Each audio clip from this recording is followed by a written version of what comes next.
welcome back to my channel. So today's video is wild. Sit down and prepare yourself. I didn't really know the depth of this case, and when I started looking into it, my jaw hit the floor.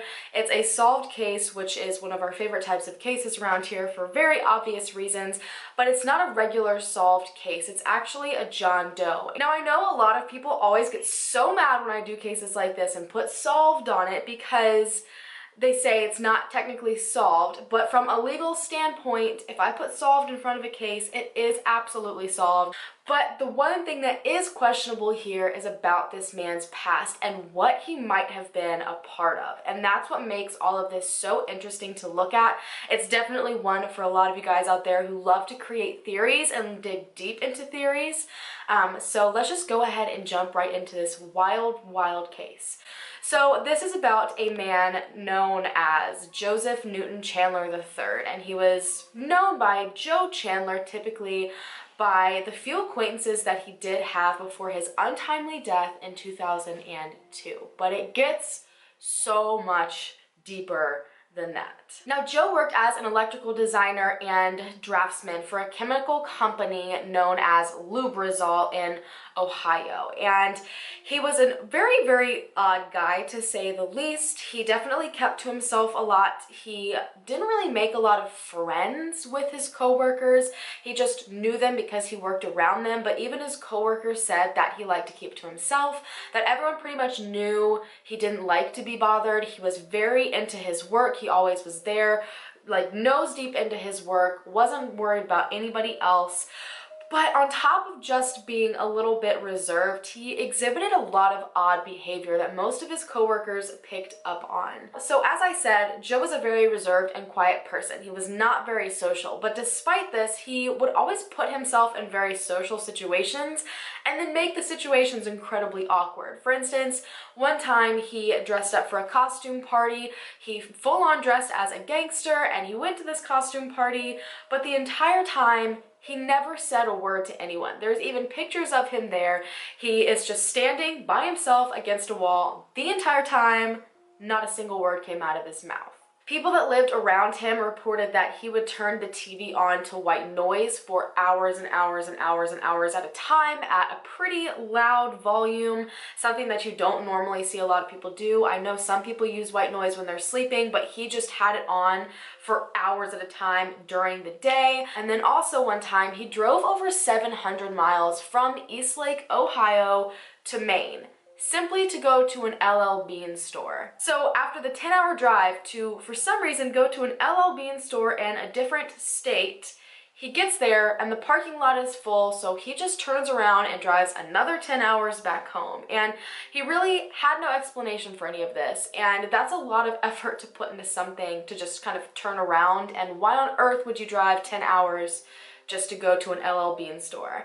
And kind of the strangest thing that he did was he seemed to have bouts of paranoia. Now, a lot of people said it didn't seem anything like schizophrenia or any sort of mental health disorder necessarily, but he would be paranoid quite a lot of the time. And when he would get into his large bouts of paranoia, he would oftentimes disappear for a bit. And when he would leave, he would tell his coworkers, "They are closing in." And he would never say who they are. He wouldn't go into details of the situation. He would just say that, pack up, and leave. Now, Joe hadn't shown up to work for about a week, and this wasn't all too alarming again because of his odd behavior, but when there started to be a strange bad scent coming from his apartment, obviously authorities were called to check in on him. He was a 75-year-old man.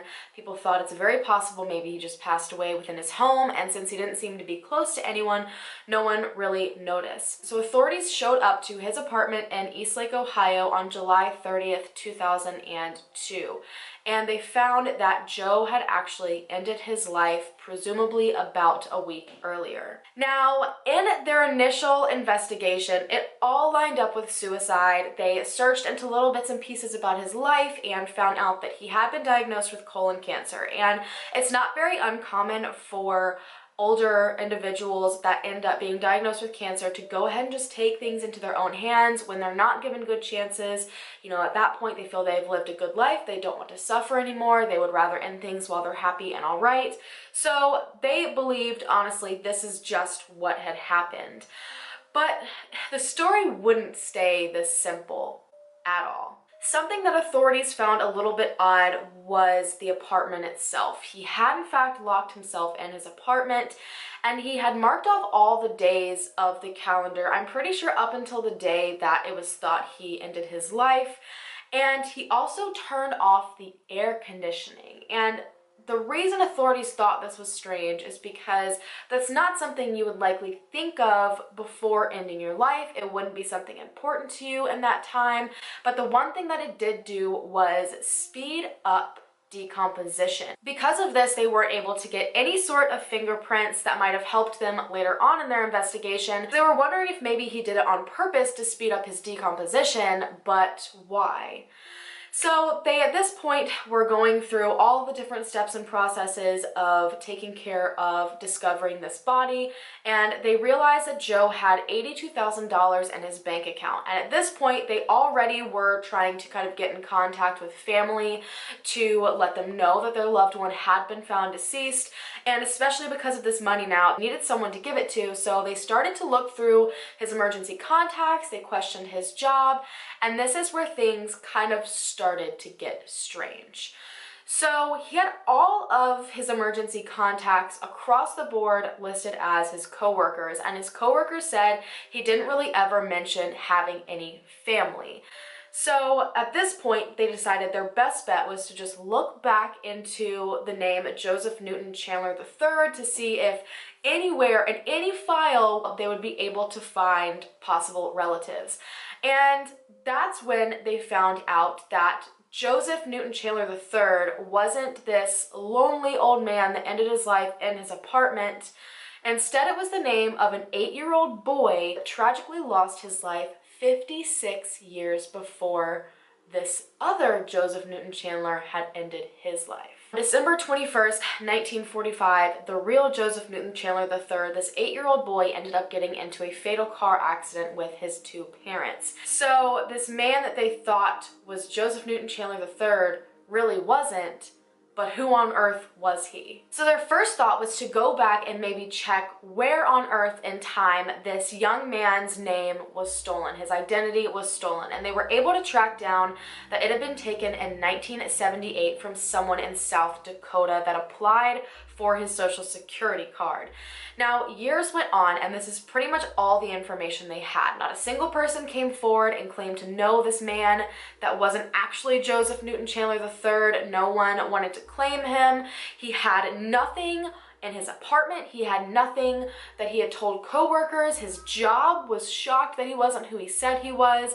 And he didn't really have a lot of history prior to that as Joseph Newton Chandler III. So no one really knew what was going on, and the case went cold until 2014. Someone that had originally been working on the case that couldn't shake the fact that this was so incredibly strange and there had to be a family out there wondering who this John Doe was, decided to contact the U.S. Marshals and beg them pretty much to reopen the case. So when they decided to reopen it, I'm pretty sure it was a man named Peter Elliott, who was a U.S. Marshal that was assigned to the case, and he's the one who decided to look deeper into the past to see if there were maybe medical records or anything where there would have been a DNA sample left behind, because after all, this man had been diagnosed with colon cancer, so it was very, very possible some hospital out there had a sample they could use. And sure enough, he had had a procedure done in Cleveland in 2000 that resulted in a tissue sample left behind. So at this point, authorities are screaming and so excited because they finally think they will be able to DNA test this sample and match it to finally figure out the identity of this unknown man. This was really, at this point, their last hope, because this happened in 2002. It was now over 10 years later, and still no one had claimed him, so they were really desperately holding on to this DNA from the tissue sample. So the time came, they finally extracted the DNA, and they decided to put it into a national database, but unfortunately, there were absolutely no hits. but they refused this time to give up because they had DNA and they knew if they pushed long enough, they would finally find an answer.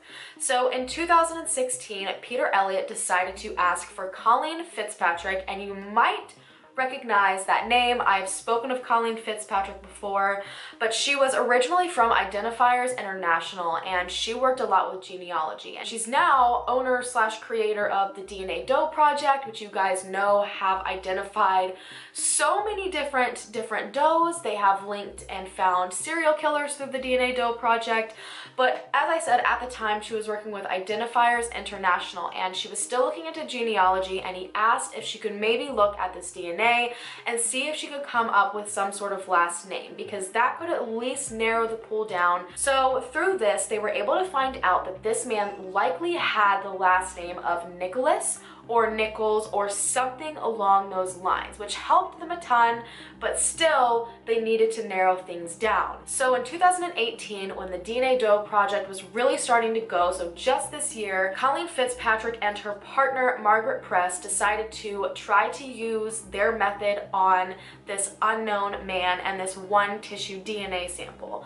So they used S&P analysis and bioinformatics analysis, so they were finally able to supply a name for this wild unknown man that had passed away over 15 years earlier using a fake identity. After more than a decade of investigating, one of Northeast Ohio's biggest mysteries is solved. At least one piece of it. We now know the name of this man who for 25 years went by the stolen identity of a young boy killed in 1945.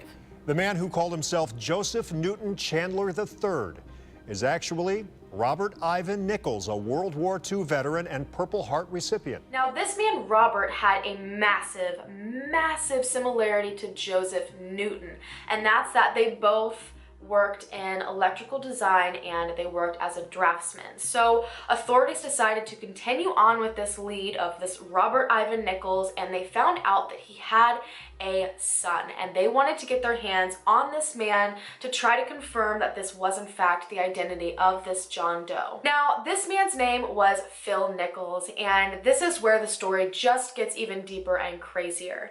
Now, Phil, when he was approached by police, said he had not heard from his father since 1965. He received an envelope from his father from Napa, California, and it only included a single penny. After the single penny was sent to him with no return address from his father from Napa, California, he never ever heard from his father again. So they decided to go ahead and take DNA from Phil Nichols and compare it to the sample they had from Joseph Newton Chandler to see if it was a match, and sure enough, it was. It finally completely named their John Doe. So despite the fact that they had solved what they had originally set out to solve, the identity of this John Doe that they had no answers as to why this man left his family and why on earth he felt the need to change his identity and pretty much even hide his identity through death. So now, the turning off of the air conditioning, all of it was starting to make sense. This man had something to hide. They decided to go ahead and look into Robert Nichols' background to kind of understand who he was before he decided to run away from his family and take up a brand new name. Robert was born on September 12, 1926 in New Albany, Indiana, and he led a fairly average life. He went on to serve in the Navy, and he actually worked on the USS Ward during World War II as a firefighter, where he ended up getting injured when the ship was bombed during the war. Now, out of all this, he ended up receiving a Purple Heart, but he was not in the Navy anymore, and when he left the Navy, he ended up immediately going home and burning every single one of his uniforms. Now, this is when a lot of theories started happening, when people started to find out tidbits about this man's real life, and because he came home and immediately burned all of his uniforms, a lot of theories started tumbling around. There were theories that he just despised the American government. There were theories that he was actually a Nazi spy.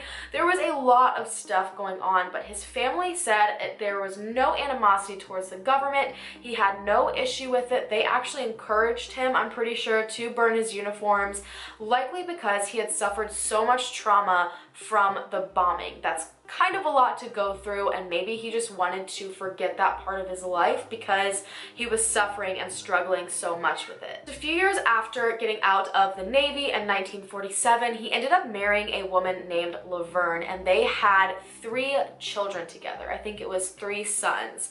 Now, as a father, he was still kind of strange like he was when he became Joseph Newton Chandler. Now, he didn't really connect a lot with his children. He was not a bad father by any means. He was just kind of a quiet and more reserved father, and they didn't really do a lot with him, and they learned a lot about him through just watching him. He wasn't an open book. He just kind of kept to himself. His family even said that during the time they spent with him, he had some very strange behaviors like he exhibited when he was Joseph Newton Chandler, but they said they strongly believed it had something to do with him being in the war. The entire time he worked as an electric designer and a draftsman, which he then continued to do when he switched names and lives. But around 1964, things started getting a little bit strange, and this is when they noticed a huge shift in his behavior that was very, very unexplainable. So in 1964, he suddenly decided to leave his wife and his children, and he only gave them a 2-day notice. He wanted a divorce, and he was pretty much up and moving away. Now, he gave nobody an explanation. This was incredibly last minute. No one expected it, and the only thing that he told his wife was, in due time, you'll know why. And then he was gone. He almost immediately moved to Michigan, where he started writing these letters, and he wrote letters to his family right when he got there and said that he was no longer working in engineering. He was actually in the automobile industry, but this didn't seem to last very long, because in 1965, only a year later, he wrote to his parents again saying that he had moved to San Francisco, and then he moved to Richmond, California. So he seemed to kind of hop around place to place right after he left his family. Now, around the same time that he was bouncing around from San Francisco to Richmond is when he decided to write the letter to his son Phil with the penny in it. And this would be the last letter that he sent, and when he totally just dropped off the radar. And while his family was kind of respecting his decision to go off and do whatever he needed to do, and they weren't sure what this whole "in due time you'll know why" thing was about, they became very concerned when these letters stopped, and that is when they decided to file him a missing person. So in 1965, he was missing, and they actually had people from Indiana, where he had originally been living, and California, desperately searching for him, and not a single person was successful in finding him, but we know he was in fact out there. So authorities were trying to figure out what happened between when he left his family and when he decided to take over this new identity, and they found out that he was in fact working the entire time by his name of Robert Nichols, his original legal name. But for some reason, they weren't able to find out where he was working, what he was doing, no information. So Robert was about 41 years old when he decided to take on a new identity. I think there was an 11-year difference between his age and the boy's age. I can't remember which side it's on. I don't know if Robert was 11 years younger or 11 years older, but authorities were actually shocked that he chose someone this far apart in age, because usually when you change your identity, you're changing it to something extremely close to not have any suspicion. But all Robert had to do was go to Buffalo, New York, to the hospital where this young boy that was actually Joseph Newton Chandler III was born, request a copy of the birth certificate, and that's when he went to go and apply for a new social security card. And back then, this wasn't a difficult thing to do, so he easily was able to take the identity of this young man that had passed away. Now, the first thing he did was start working for an engineering business in Cleveland, Ohio. But just like when he left his family, this did not last very long, and he ended up moving to Wycliffe, Ohio, not sure which way it's pronounced, don't get me in the comment section, but this is where he went on to work for Lubrizol, which would be his very last job. So they were able to track his movements, and he pretty much was staying, I think, relatively in Ohio for his life as Joseph Newton Chandler. And he only seemed to make up one fictitious character throughout this entire ordeal to kind of solidify his identity. Now, he told people he had a sister named Mary Wilson. Authorities believed at first maybe this was someone that could help in the investigation, but when they went to the address that he had supplied for his sister, it led them to an empty lot in Cleveland, Ohio. We went back to those 4 sons and discovered 3 of them had death dates, so we ruled them out. But the 4th one, who was a little bit older than we thought Joseph Newton Chandler was, but within the age range, he had no death date. Another volunteer found a birth certificate for him and noticed that the address was 1823 Center Street. That's where he was born. That's where the family lived for decades after that. They're on every census report after that. And one of our volunteers said, hey, isn't that the same address as he put on the rental agreement for his sister that didn't exist? So in fact, when people steal an identity or change their name and make up a fictitious life, they often use the same street address that they can remember easily, and they just change the city. He had no criminal history as Robert Nichols. He had no criminal history as Joseph Newton. So why on earth did he need to hide? None of this seemed to make any sense. It was very clear by what he told his coworkers, what he told his wife, that he was nervous. He was scared of something. He thought someone was going to find him, someone was closing in on him, and he had in fact tried to completely lose his identity even through death. So now authorities were just trying to figure out why. And this is where the theories start to come in. And I am one for theories. You guys know this. And there are so many possible theories here, and they're not just small theories like my average videos. They're just sit back and prepare yourself. Some people, including authorities, believed that Robert was just some sort of fugitive. He clearly had done something wrong that no one knew about, that he was never linked to criminally, and he decided to leave his family to pretty much protect them from it, or to just run from the law. Now, a lot of people believed this, but they didn't understand why he would have kept his identity for years after that if his intent was to hide. He would have likely completely changed his name right away. So this throws a little bit of what ifs into that possible theory. A lot of other people believed that he was just suffering from severe PTSD from being in the Navy, and he couldn't handle it. He likely would have flashbacks of the bombing. He would assume something bad was going to happen to him. There's no telling what could have been going through his mind. PTSD is a nasty, nasty thing to deal with, and this could have sent him on the run, either thinking he was protecting himself or he was protecting his family. It could explain why he changed his name. He wouldn't want anyone to be able to find him by his name that he used while in the Navy. People theorize that maybe he just couldn't take it anymore and finally decided to end his life because it was just all too much. Now, this is where the theories start to get interesting.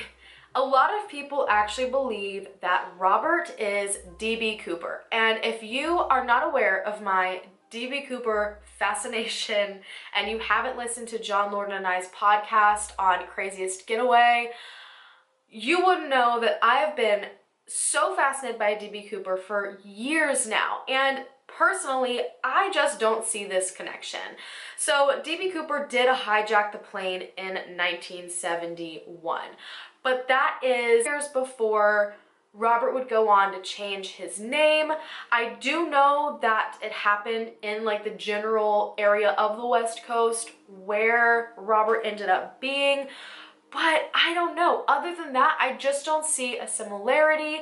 If you look at the sketch of D.B. Cooper and you look at the picture of Robert Nichols, I don't know, there's something very different about it, but one of the issues is that I don't think there's very many pictures available of Robert from when he was younger.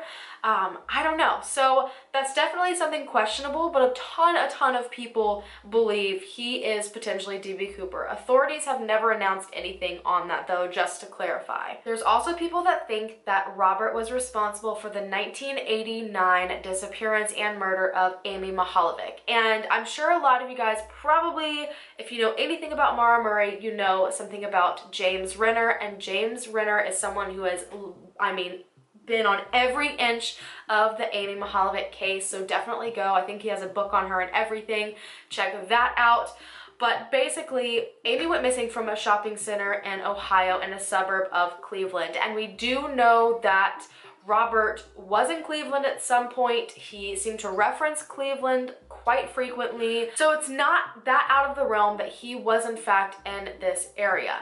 Now, authorities have actually announced in 2018 that there is a possible link between the disappearance and murder of Amy Mihaljevic and Robert, but they haven't, as far as I know, but I haven't dug too deep into it, announced exactly why.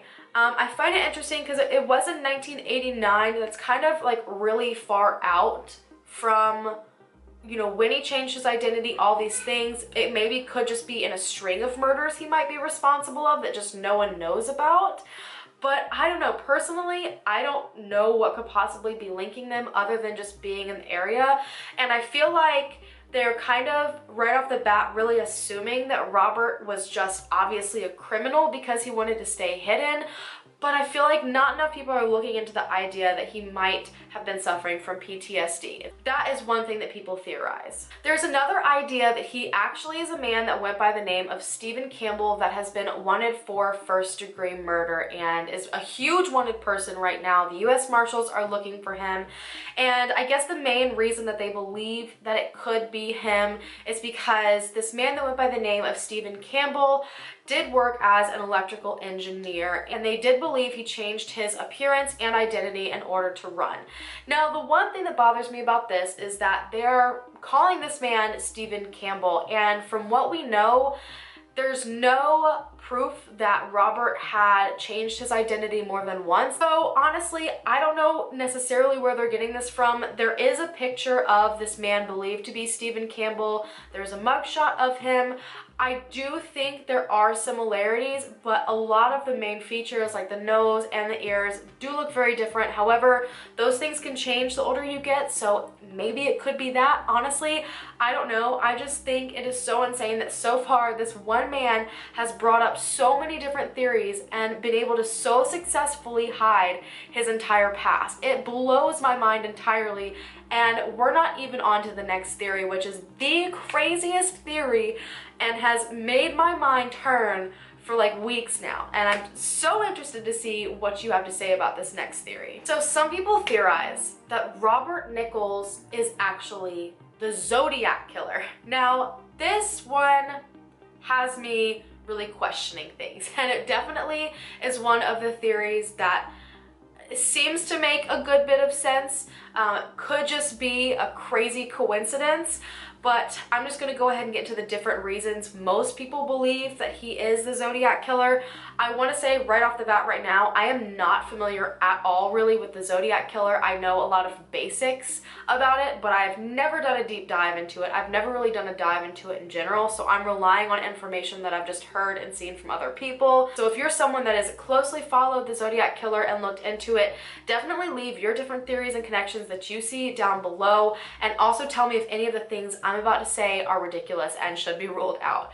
So number one, and probably one of the largest reasons people believe he is the Zodiac Killer, is that the sketch that the California authorities released of the Zodiac Killer looks remarkably like Robert Nichols' picture. If you look at kind of the chin in particular, it's definitely crazy. The forehead looks similar. I mean, the glasses. Now, another huge thing is that profilers have actually come out and said that the Zodiac Killer could have possibly been a draftsman, or at least been involved in engineering, which again matches up with what Robert did in his life as Robert Nichols and what he continued doing as Joseph Chandler III. The first murder in the Zodiac killings occurred in 1966, just 1 year after Robert Nichols suddenly vanished. And the letter that Robert sent to his son Phil from Napa is also the location of the next to last murder that was acted out by the Zodiac Killer. And it happened just a few years after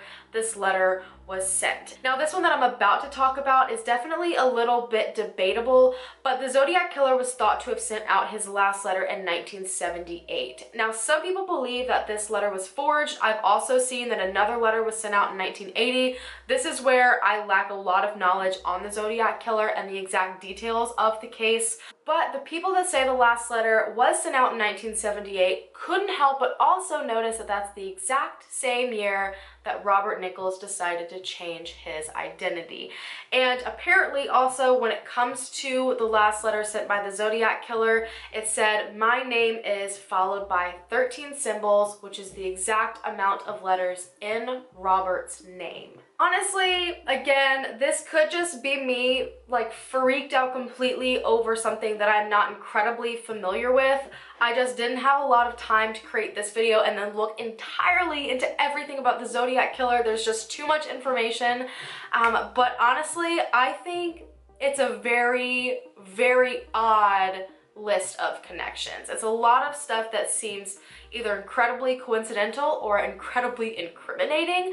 I'm very interested to see what you guys have to say about that. And something that I really find interesting about the idea that Robert was actually the Zodiac Killer is the fact that that's kind of been a theory from the get-go. Like as soon as this man was found to have taken on a false identity in the area that he did with like an unknown background, and when his picture was put out as a doe, people already immediately jumped on the idea that this was actually the Zodiac Killer. And then when they found out the actual identity of this man and the even longer list of odd behavior from this man when he was in his true identity, it just really reinforced the idea that he could potentially be the Zodiac Killer. And as of June this year, authorities have said that they can't confirm or deny that he's the Zodiac Killer. There is something in the information they have been given that's enough to have them look into it, because they've stated in a press conference it is something they're definitely looking into. So I would be interested to know what they have that's really making them want to look deeper into this idea.